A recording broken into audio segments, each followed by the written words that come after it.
Video.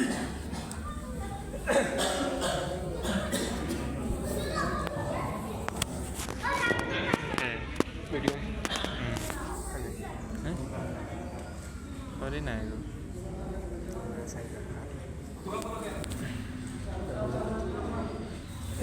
Kamera ko besar.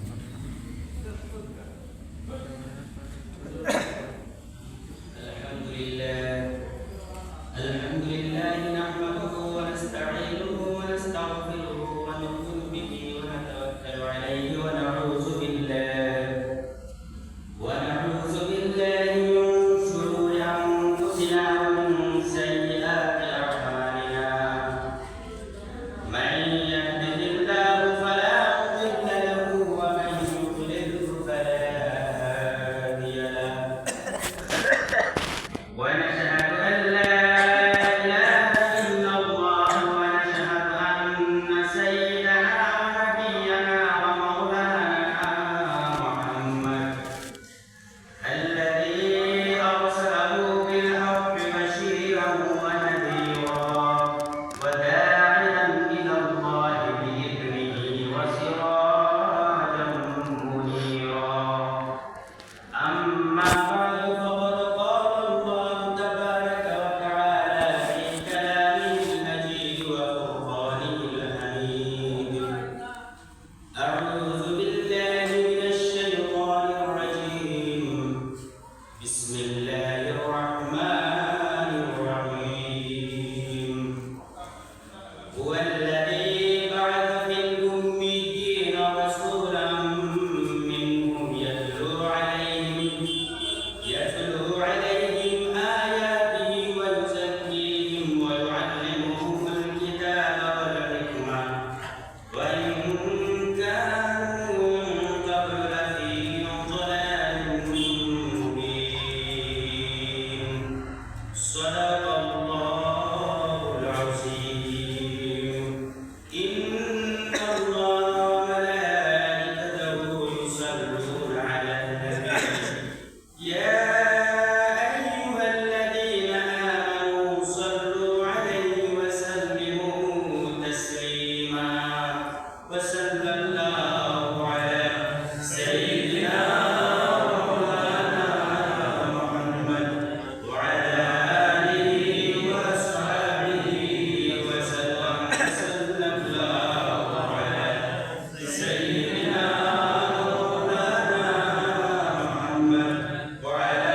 آله وأصحابه وسلم أستغفر الله إن الله غفور رحيم أستغفر الله إن الله غفور رحيم لا إله إلا الله لا إله إلا الله لا إله إلا الله محمد رسول الله صلى الله عليه وسلم Security 9. উপস্থিত আজকের এই মসজিদ কর্তৃক আয়োজিত দিনী সভার সম্মানিত সভাপতি সাহেব, উপস্থিত কাবিলে ইহতিরাম উলামায়ে কেরাম, মুরব্বিয়ান আযম, আমার যুবক ভাইরা এবং আমার পর্দার আড়ালের মা এবং বোনেরা, আমার দুস্থ বুজুর্গ হল, আমি আপনার সামনে কোরআনে কারীম থেকে একটা আয়াত কারিমা তিলাওয়াত করছি। আল্লাহ রাব্বুল আলামিন যদি তৌফিক দান করেন, তাহলে কোরআনে কারীমের এই আয়াতের সামনে রেখে সামান্য আলোচনা করার চেষ্টা করব ইনশাআল্লাহ। এখন খবর পাইলাম হুজুর আবার ফতে আলাইকুম হুজুর যত সময় আইন কত সময় পর্যন্ত আলোচনা চলবে ইনশাআল্লাহ। আপনারা হওয়ার চেষ্টা করবো, আমার সাহায্য সহযোগিতা করবো। আর আমি বুঝা গেল জিনিসটা, আপনারা চলা গেলে কই যে মজলিসে জমিয়া বইলে রহম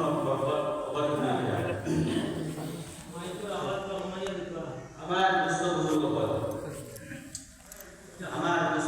বল, আমরা সবাই জানি নবী করিম সাল্লাল্লাহু আলাইহি ওয়াসাল্লামের জন্ম মক্কার মধ্যে হয়েছিল।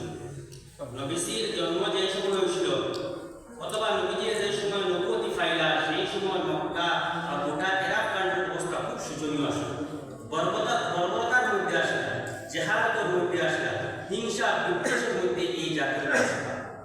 তো সেই জাতি এত কঠিন এক জাতি আসলো, কিতাবের মধ্যে লেখিকরা এই যে এত বর্বর এক জাতি আসলো, কিয়ামত পর্যন্ত এই ধরনের বর্বর জাতি আর আইবে না। এত ধরনের সীমা অতিক্রম করে দেওয়া জাতি আসে। কিন্তু নবী করিম সাল্লাল্লাহু আলাইহি ওয়াসাল্লামের নবুয়তির পরে নবীজির আদর্শ এবং কোরআনে কারীমের বদৌলতে এই মানুষগুলা সোনার মানুষ হইল। এই মানুষগুলা কি হইল? সোনার মানুষ হইল। কার বদৌলতে? এই কোরআনে কারীমের বদৌলতে, এই কোরআনে কারীমের কাছে থাকার কারণে আর এই নবীজির কাছে থাকার কারণে এই মানুষগুলা দুনিয়া এবং আখিরাতের মধ্যে কামিয়াব মানুষ হয়ে গেল। এই মানুষগুলা খায়রুল কুরুন বলে গেল, জমানার মধ্যে শ্রেষ্ঠ মানব জাতি বলে গেল। কোন কারণে? এই কোরআনে কারীমে আত্মবিশ্বাস দিয়ে। তো আল্লাহ রাব্বুল আলামিন নবীজির এই মক্কার মধ্যে জন্মগ্রহণ করাইয়া নবুয়তি দান করেছেন 40 বছর বয়স। তো ও কথাটা আল্লাহ তাআলা কইরা যে এই আয়াত যেটা তেলাওয়াত করছি, এই আয়াতের মধ্যে আল্লাহ তাআলা ও কথাটা কইরা যে তোমাদের মধ্যে থেকে একজন নবী আমি চয়ন করলাম, ওয়াল্লাযী বাআসা ফিল উম্মিয়িনা রাসূলাম মিনহুম। গোটা আরব জাতি আল্লাহ তাআলা ডাইরেক্টলি কইরা আরব জাতি কইরা, আর এরপরে ইনডাইরেক্টলি গোটা বিশ্ব জগতে আল্লাহ তাআলা কইরা তোমাদের মধ্যে মানুষ জাতিটাকে একজন আমি রাসূল বানাইলাম, এই নবীজির চয়ন করলাম আমার রাসূল হিসাবে। আর এই নবীজির এই দুনিয়ার মধ্যে দেওয়ার পরে, এই আরবের মধ্যে দেওয়ার পরে প্রাইমারি আমি 60টা কাজ দিয়ে দিলাম, 60টা দায়িত্ব দিয়ে দিলাম। এই নবীজির এই 60টা দায়িত্ব দুনিয়ার মধ্যে যা পৌঁছেছিল আর দায়িত্বরে পালন করছিল, আর সাহাবায়ে কেরাম এই দায়িত্বগুলো মানার কারণে এরা সোনার মানুষ হচ্ছে। বুঝা গেছে না আমার কথাগুলো? এই দায়িত্বগুলো নবীজি পালন করছিল আর মানার কারণে তারা সোনার মানুষ হয়ে দুনিয়া থেকে গেছিল। তারা হেদায়েতের উপরে আসলা, তারা বর্বর থেকে বাইরে গিয়া হেদায়েতের উপরে তাকিয়ে তারা মুখ হয়েছে। তো আল্লাহ তাআলা এই নবীজিকে আমরা মানুষটাকে এখানে একজন উম্মি বলেছি, উম্মিয়িনা রাসূলাম মিনহুম। উম্মি কারে বল? উম্মি হলো কি যার অক্ষরের জ্ঞান নাই। তাফসীরে জালালাইনের মধ্যে লেখা আল উম্মিয়ু লা ইয়াকতুবু ওয়া লা ইয়াকরাউ কিতাবা। উম্মি ও মানুষরা হয় যে শুধু অনলি কিতাব লেখা এবং পড়াটা ক্ষমতা রাখে, ইলিটারেট অক্ষরিক জ্ঞান আসলে নবীজি। এমনি নবীজি পাগল নাই, এমনি নবীজি জ্ঞানহীন কোনো মানুষ নাই। নবীজির খালি অক্ষরিক জ্ঞান আসলে না। তোমাদের মতো এই আরব জাতিরা আল্লাহ তাআলা মেনশন করতে কইরা তোমাদের মতো মানুষ ও তোমাদের মতো মানুষটাকে আমি একজন নবী বানাইলাম। এই নবীর মর্যাদা এটা কি আল্লাহ রাব্বুল আলামিনের উপরে। কার উপরে নবীর মর্যাদা? আমরা নবীর মর্যাদা আল্লাহ রাব্বুল আলামিনের উপরে। যত নবী হল আছেন এই সব নবীর সর্দার, সব নবীর সর্দার, ইমামুল মুরসালিন নবীর হয়, এই সব নবীর সর্দার।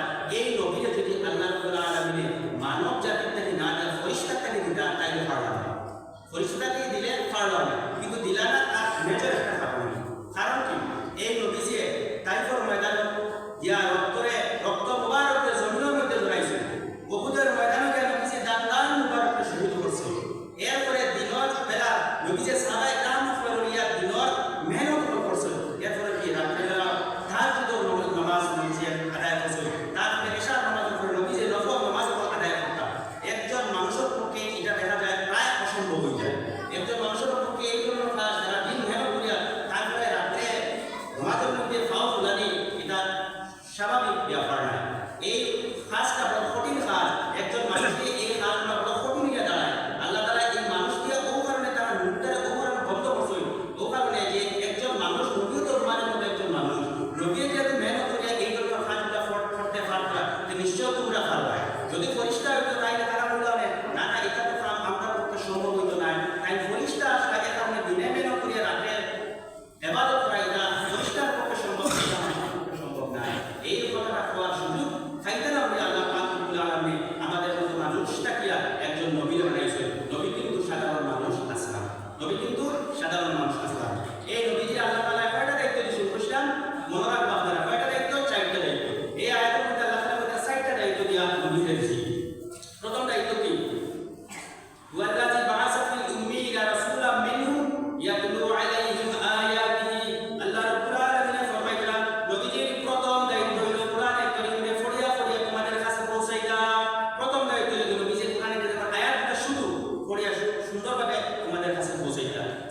হইব এই সময় তো পড়া অটোমেটিক হয়ে যাবে না পড়তে শিক্ষার্থীর সময় পড়াটা অটোমেটিক লাইফ যায় না এরপরে এটা কখন হইলে না শুধু পড়াটা হইলে না এনার মধ্যে নিশ্চয় একমত আছে না কোরআন পৃথিবীর মধ্যে একমাত্র কিতাব যে কিতাবটা বুঝিয়া পড়ো চাহে না বুঝিয়া পড়ো শুদ্ধভাবে পড়তে পারলেও নিশ্চয় তার কোনো মতলব আছে কোনো সওয়াব নিশ্চয় আছে এর কারণে প্রথম দায়িত্ব শুধু পড়িয়া শুনতে কি কি ফায়দা হইব কি শুধু পড়িয়া শুনাইলে কি ফায়দা হইব আল্লাহ নবী সাল্লাল্লাহু আলাইহি ওয়াসাল্লাম ফরমায় মান কারা কুরআন হারফান ফালাহু আশরু আমসালিহা যে মানুষ কুরআন কারীমে বুঝিয়া পড়ো অথবা না বুঝিয়া পড়ো এক হরফ যদি পড়ে আল্লাহ রাব্বুল আলামিন তারে অন্তত 10 থেকে দান করবা আল্লাহু ইউযাইফু লিমান ইয়াশা এখানে শেষ আল্লাহ রাব্বুল আলামিন জানে সাইবা করে সওয়াব বাড়াইয়া দিবা ও সুবহানাল্লাহ কুরআন শুধু পড়া না বুঝিয়া পড়লে সওয়াব আছে না নাই দুনিয়া থেকে কোনো বই এখানে দেখা যায় ইকোনমিক্স বই বা পলিটিক্যাল সায়েন্স বই না পড়ে যদি বুঝোই তাহলে আপনারা মানুষকে বলবো পাগল বলবো না পড়ে না বুঝিয়া পড়লে কোনো ভ্যালু থাকবে কোনো ভ্যালু থাকবে একমাত্র কিতাব হইল গিয়া কোরআনে কারীম যেটা না বুঝিয়া পড়লে তার সওয়াব আছে ইভেন হাদিসও যদি তুমি না বুঝিয়া পড়ো সওয়াব নাই হাদিস না বুঝিয়া পড়লে সওয়াব নাই যদি বুঝিয়া পড়তে পারো তাহলে সওয়াব হবে কিন্তু একমাত্র কোরআন না বুঝিয়া পড়লে তার সওয়াব আছে এটা প্রথম দায়িত্ব শুধু শুধু কি পড়িয়া শুনাইলা পড়িয়া শুনাইলা তাইলে কি এক বড় করে আল্লাহ কত বলছেন 10 থেকে আর আমরা চাইলে আরো বাড়াই দিলাম তো আল্লাহ রাব্বুল আলামিন এই তিলাওয়াতে আল্লাহ রাব্বুল আলামিন কি বলছেন আল্লাহ রাব্বুল আলামিন ফরমায় ইজা তুলিয়াত আলাইহিম আয়াতু যাদাতুহুম ঈমানা ওয়া আমার বান্দা হল কুরআনের সময় কুরআনের কারীমে পড়বায় কুরআনের কারীম তিলাওয়াত যে সময় পড়বায় তখন তোমাদের ঈমানটা আল্লাহ রাব্বুল আলামিন বাড়াইয়া দিবেন কি বাড়াইয়া দিবেন আল্লাহ রাব্বুল আলামিন ঈমান বাড়াইয়া দিবেন কি বাড়াইয়া দিবেন আমার দোস্ত বুজুর্গ বল কুরআন শুধু পড়লে আল্লাহ কি বাড়াইয়া দিবেন ঈমান বাড়াইয়া দিবেন ঈমান বাড়াইলে মতলবটা কি আল্লাহ নবী সাল্লাল্লাহু আলাইহি ওয়াসাল্লাম ফরমায় হাদিসের মধ্যে লা ইয়াদখুলুন নার আহাদুন ফি কলবিহি মিসকাল হাববাতি খারদালিন মিনাল ঈমান যে মানুষের অন্তরের মধ্যে রায় পরিমাণ ঈমান থাকবো সেই মানুষ কখনো জাহান্নামের মধ্যে যাইতো না আল্লাহ নবীর মতলব হলো যদি দুনিয়ার থেকে কোনো মানুষের রায় বরাবর পরিমাণ যদি ঈমান নিয়ে যদি কবরের মধ্যে যাইতে পারে তাহলে আল্লাহ রাব্বুল আলামিন তার জাহান্নাম থেকে মুক্তি দিয়া জান্নাত দান করবা এই জান্নাত প্রশস্ত হইব কারুস সামাই ওয়াল আরদ আসমান এবং জমিনের যতটুকু প্রশস্ত সেই প্রশস্ত ওয়ালা জান্নাত আল্লাহ রাব্বুল আলামিন দান করবা সুবহানাল্লাহ কত দান করবা এই ঈমান যদি লইয়া যাইতে পারি তাহলে আল্লাহ তাআলা কত বড় দান করবা তুমি আসমান এবং জমিনের সমপরিমাণ যতটুকু এর আছে কত বড় জান্নাত দান করবা আর এই জান্নাতের মধ্যে কি দেওয়া হইব যত নিয়ামত জান্নাতের মধ্যে দেওয়া হইবে সেই নিয়ামত আল্লাহ রাব্বুল আলামিন কোরআনে কারীমের মধ্যে বিশ্লেষণ করেছেন আহাদিসে নবুয়তের মধ্যে বিশ্লেষণ করেছেন এরপরে নবী করিম সাল্লাল্লাহু আলাইহি ওয়াসাল্লামের মাধ্যমে আল্লাহ নবী হাদিসে কুদসির মধ্যে আল্লাহ তাআলা ফরমাইলেন একবার বুন্দাবান ইসলাম ওটা এমন নিয়ামত দান করুন যে নিয়ামত সম্পর্কে পয়সা উড়ে যাচ্ছে পয়সা উড়ে যাচ্ছে পয়সা ওখানে বানাইছে মানে এই নিয়ামতের কথা শুনছে না ওয়ালা আইন রাত এমন নিয়ামত দান করুন যে নিয়ামত সম্পর্কে নিয়ামত মানুষের চোখে দেখে না আর এমন নিয়ামত দান করুন যে নিয়ামত কোনদিন কোনো মানুষের চিন্তাধারার মধ্যে হইছে না সুবহানাল্লাহ এমন নিয়ামত দান করবা যে নিয়ামত কোনদিন কোনো চোখে দেখে না কোনদিন কোনো কানে শুনছে না কোনদিন কোনো মানুষের কল্পনা করতে পারছে না এই সমস্ত নিয়ামত দান করবা কার বিনিময়ে জান্নাতে যাওয়ার বিনিময়ে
যদি জানে না, পড়তে জানে না, বুঝতে জানে না, কিন্তু জানার চেষ্টা যে সময় করে ওই সময় আজকে জানা করেনি। আজকের সময় যদি কোনো মানুষ যদি করে না আমি কোরআনের মধ্যে তিলাওয়াত করতাম বা তিলাওয়াত করতাম, এইটা তো জানিয়া না আমি ফালো এটা না ভাই, এটা একটা নাও করে নিয়ে দিব। আর বর্তমানে মোবাইলের সময়, নেটওয়ার্কের সময়, সায়েন্স এন্ড টেকনোলজির জমানায় আপনি বহু কোরআন শিক্ষা অর্জন করতে পারবেন। এর মাধ্যমে আপনি কোরআনের বেজান ফ্রি কোর্স আছে, এই কোর্সের মাধ্যমে আপনি এই কোরআনের যাবতীয় শিক্ষা আপনি অর্জন করতে পারবেন। এতে কোনো সময় আপনি পড়তে পারবেন। কোরআনের আপনার যুবক ভাই যারা আছেন তারা বিশেষ করে একটা কথা বলবো, আপনার মোবাইলের মধ্যে অ্যাপস একটা আছে ইসলাম 360 অ্যাপস। এই অ্যাপসের মধ্যে আপনি যতটা কোরআনের সব ভাষায় ট্রান্সলেট পাইবা, তাফসীর পাইবা, হাদিস গ্রন্থ সব পাইবা, তারপরে দোয়া সব পাইবা। এই অ্যাপসটা আপনারা ডাউনলোড করে রাখবা। আজ যদি আপনি যদি মারাও যায় তাহলে মানুষের মোবাইল খুলে করবে না, অ্যাপসটা ডেভেলপ হবে না, মানুষের মতো ভালো আছে ইসলামের মহব্বত করতে এটা তার মোবাইলের মধ্যে একটা অ্যাপস পাওয়া যায়। আমরা প্রতিদিন মধ্যে তো আমরা জানি আমরা হার প্রতিদিন মধ্যে আমরা জানি না বা মধ্যে আল্লাহ আল্লাহ নবী ফরমাইরা এই বলতে হায়াত এটা বাদলা করতে তোমার হায়াত তোমার মওতের আগে মূল্যায়ন করো, তোমার হায়াত তোমার মওতের আগে নিয়ামত পরিবত হিসেবে মানিয়ে দাও। কোনদিন মওতে আমরা জানি না, এই মওতের আগে মওতের সামান আমরা দোয়া করতে লাগে। তো দুই নম্বর হয়ে গেল কোরআনের পরিমাণ শিক্ষা। আর কি তিন নম্বর হলো গিয়া জ্ঞান প্রশিক্ষণটা ফলো করবে। তিন নম্বর হলো কি বাইজাকিহিম আয়াতুহু আনিশ শিরক।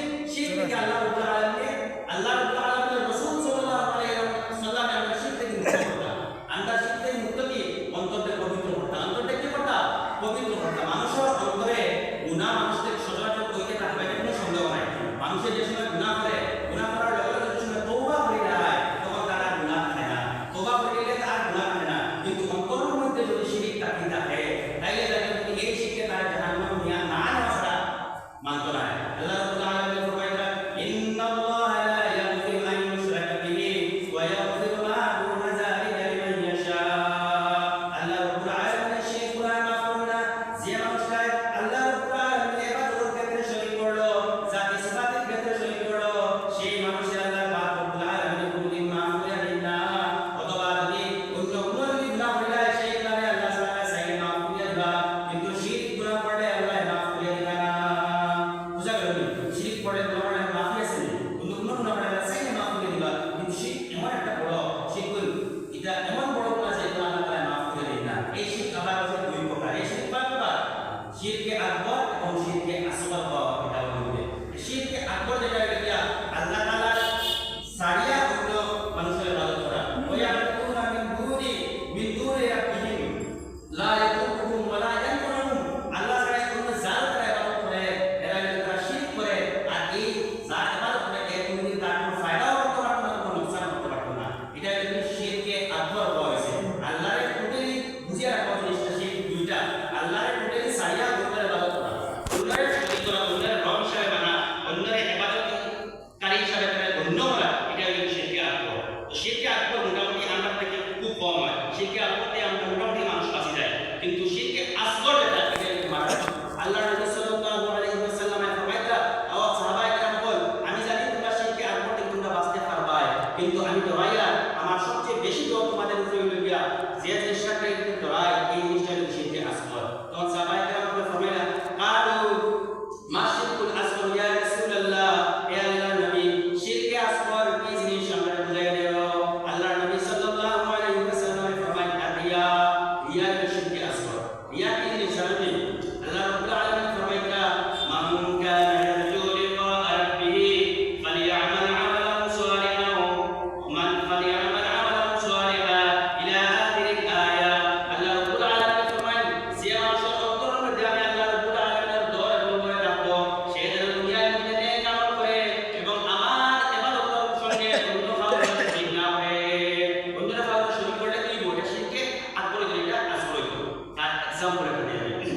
আপনি নামাজের মধ্যে লাগলা, 2 রাকাত নামাজ পড়তে আপনার স্বাভাবিকভাবে যে সময় পড়েন আপনি 2-3 মিনিট লাগে আপনার, কিন্তু আপনি নামাজের সময় খাড়া হইলা, নামাজে খাড়া হওয়ার পরে বুঝলা যে আপনার পিছনে আর 2-3 জন মানুষ হইছে, কিছু পালা মানুষ বলা আইছে। এই মানুষ বলে আপনার যদি পুরো ভালো হয় বা ইবাদত বুঝার ঘন্টা হয় বা তাকওয়ালা মানুষ সময় দেয় আপনার ভালো হবে, ওই হিসাবে এই 3 মিনিটের টাকা নামাজে তারা দেখাই পড়ে যে আপনি সামান্য কি পড়লা, নামাজটা লম্বা করে দিলেন, সামান্য কি পড়লা, নামাজটা লম্বা করে দিলেন। এই জায়গায় আপনি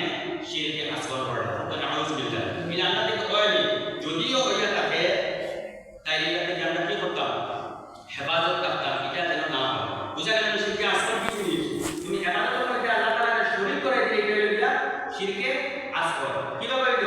এই ইবাদতের মধ্যে কি তুমি খালিস আল্লাহ রাব্বুল আলামিনের উপরে রাজি খুশি করাটা দিয়ে ইবাদত করা ঠিক না? আর এই সময় মানুষ হইল, এই সময় আমরা মিক্স করে দিলে যে মানুষও আমার বানাবো এটা দিয়ে আল্লাহ ইবাদত করতে হবে। দুইটা হইল যে ইবাদতের জয়েন্ট হইল, এই জয়েন্ট হওয়ার কারণে আল্লাহ রাব্বুল আলামিনের উপরে এটা শিরকে আসগর হইল। আর এই শিরকে আসগরটা, এই শিরকে আসগর আমাদের সমাজের মধ্যে খুব প্রচলিত। এটা খুব সমাজের মধ্যে বিশাল শিরকে আসগর চলে। আর শিরক যেটা শিরক আল্লাহ তাআলা মাফ করে দেন না। আমার দোস্ত বুজুর্গগণ খেয়াল রাখতে লাগবো আমরা ইমান কিভাবে ধ্বংস হয়? এই শিরকে কিন্তু আমরা ইমানটা নষ্ট করব। এই শিরকে কি করব? আমরা ইমানটা ধ্বংস করিয়া ছাড়ব। এক যে কোনো ইবাদত মানে এইটা না, যে কোনো ইবাদত করতে আপনি হজর একটা উমরার মধ্যে কয়দিন ফলো করে উমরার একটা মানুষ যদি কয় তারা মানুষের মধ্যে টাকা পয়সা মানুষ না, মানুষটা আমলি মানুষ উমরার মধ্যে যায়, হজর মধ্যে যায়, আইয়া তারা হাসি লাগাই হয়। হাসি না লাগালে মানুষ গরম উঠে ওই নিলে মানুষ প্রায় কি পাইছে হাসি না লাগালে আমার প্রশ্ন করা দিল হাসি না লাগাই যায়। আমার দোস্ত বুজুর্গরা হজ করে হাসি লাগাই লাগে না, আল্লাহর কাছে খুশি করা লাগে। আর এই যদি নিয়ম থাকতাম হাসি লাগাইতাম তাইলে কিন্তু আমরা শিরকে আসগরের মধ্যে যাব। কয়টা করব? শিরকে আসগরের মধ্যে যাব। আর শিরকে আসগর হোক অথবা আকবর আল্লাহ তাআলা তওবা কিন্তু মাফ করে দিবেন। আর আমরা তো এই শিরকে আসগর যেটা আছে এটা আমরা শিরক মনেও করি না, তাইলে আমরা তওবা কিভাবে আমরা নষ্ট করব? বুঝা গেল না আমার জিনিসটা? অন্তত আমরা শিরকে আসগর যেটা করি এটা আমরা শিরক হিসেবে মনে রাখতে পারবো না, এটা মনেও করি না, তাইলে আমরা কিভাবে আমরা একটু মাফ চাইব? দুই নম্বরে আল্লাহ নবী সাল্লাল্লাহু আলাইহি ওয়াসাল্লাম ফরমাইলেন মান খালাফা বিগাইরিল্লাহ ফাকাদ কাফারা ওয়া আশরাকা। যে মানুষে আমি আল্লাহ রাব্বুল আলামিন ছাড়া অন্য কোনো মানুষ, অন্য কোনো জাত, অন্য কোনো বস্তুর নামে কসম করলো, সেও শিরক করলো। সে কি করলো? সে শিরক করলো। যেমন হইল